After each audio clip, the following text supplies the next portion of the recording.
Ko'pchilik onalar bolamni xotirasi past, yaxshi esla olmaydi, she'r yodlashga qiynalyapti deb qabulimga farzandlarini olib kelishadi. Xotira o'zi nima? Uni rivojlantirish uchun nimalar qilish kerak va uni miyadagi markazlari qayerda? Bugungi mavzu shu haqida. Telefon, gadjetlardan iloji boricha kamaytirish kerak foydalanishni. 6-7 yoshli bola bir sutkada 12-13 soat uxlash kerak. 13-14 yoshda 9,5-10 soat bir sutkada uxlash kerak bola. Chunki miyani energiyasini aynan uyqu beradi. Ovqat ratsioni to'liq bo'lishi kerak. Vitamin B guruhlariga boy mahsulotlar, ya'ni oqsilga, temirga boy mahsulotlarni, xolin tarkibida bor narsalarni va albatta vitamin D ga boy mahsulotlarni ratsionida to'liq qilish kerak. Bundan tashqari fosfolipidlarga boy mahsulotlar, ya'ni yong'oq, keshu, magnez shunga o'xshash narsalarni ko'proq iste'mol qilish kerak.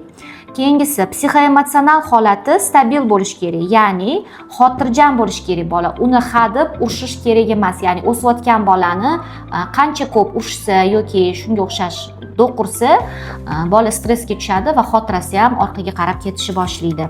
Aqliy faoliyat bilan bola muntazam shug'ullanishi kerak, ya'ni ota-ona bunda ko'proq onalarni ahamiyati katta. Unga kitob o'qitish, she'rlar yodlatish, o'yinchoqlar o'ynatish, har xil konstruktorlar yig'dirish.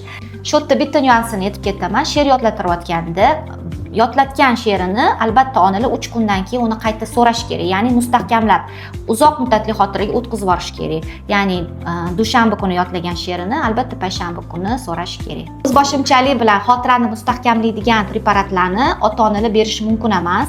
Chunki boshga beriladigan preparatlar har doim o'ylab beriladi va nevropatolog tomonidan beriladi.